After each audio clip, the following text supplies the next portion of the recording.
be back in the morning when the sun starts to rise. So mama, don't stress your mind.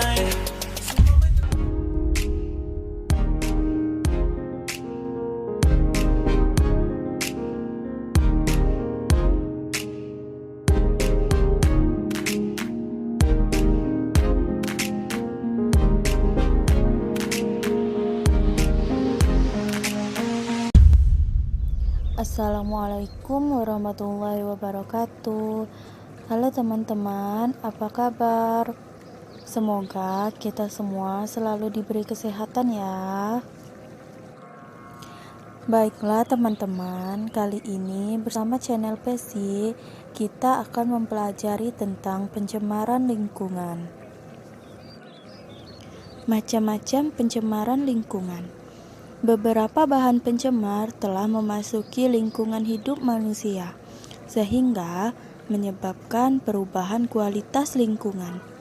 Menurut tempat terjadinya, pencemaran dapat dikelompokkan menjadi 3, yaitu pencemaran air, pencemaran udara, dan pencemaran tanah. Adapun tingkat kebisingan yang mengganggu disebut pencemaran suara.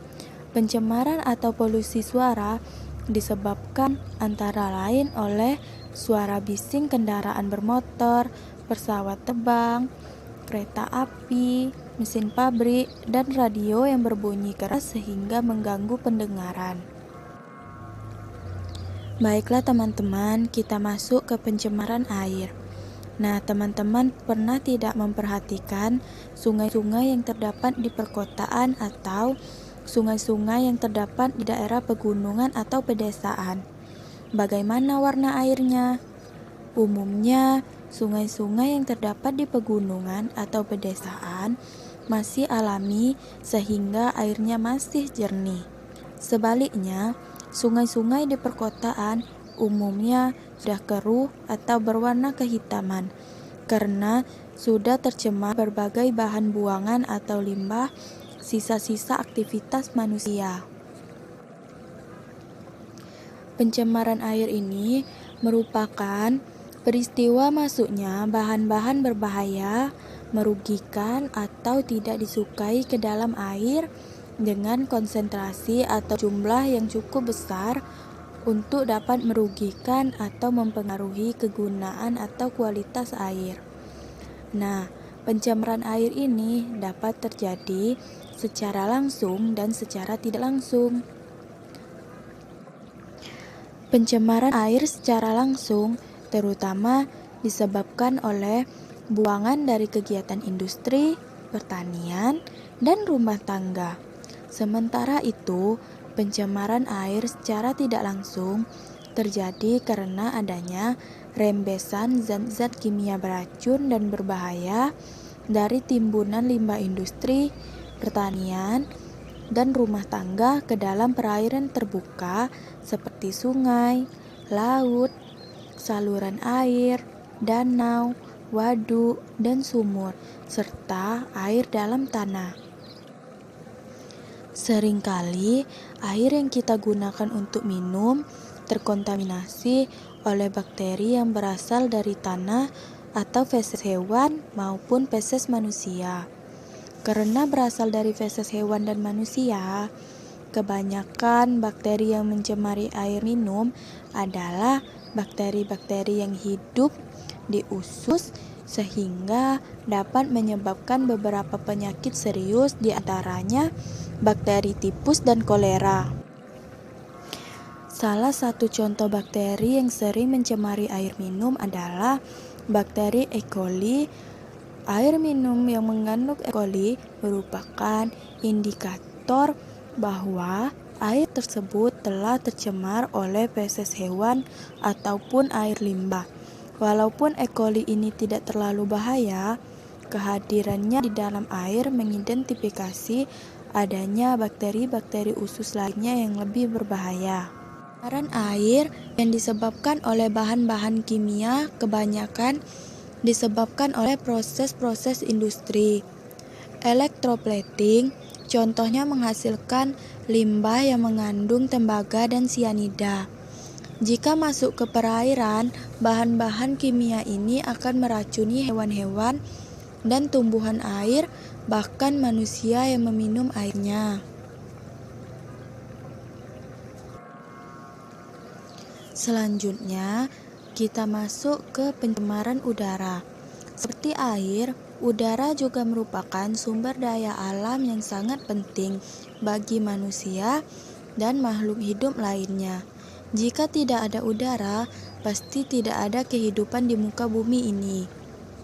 Dibandingkan pencemaran air, pencemaran udara ini lebih sulit dideteksi, sehingga pencemaran udara lebih berbahaya karena tidak terlihat oleh mata. Pencemaran udara dapat mengancam kehidupan manusia ataupun makhluk hidup lainnya. Masalah serius yang dapat diakibatkan oleh pencemaran udara antara lain menyebabkan gangguan kesehatan serius seperti sesak napas dan kanker, menyebabkan hujan asam, merusak lapisan ozon yang melindungi bumi dari radiasi ultraviolet, serta dapat menyebabkan perubahan iklim dunia. Contohnya itu seperti asap.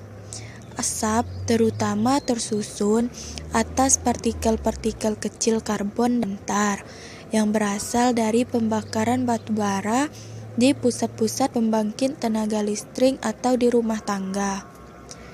Di dalam tar terkandung bahan-bahan kimia penyebab kanker atau karsinogen. Partikel-partikel karbon yang tertinggal dalam menghitamkan bangunan dan daun-daun tumbuhan. Tumbuhan yang daun-daunnya tertutup jalaga hitam tidak dapat melakukan fotosintesis dengan baik. Asap di udara juga mengurangi jumlah sinar matahari yang mencapai bumi.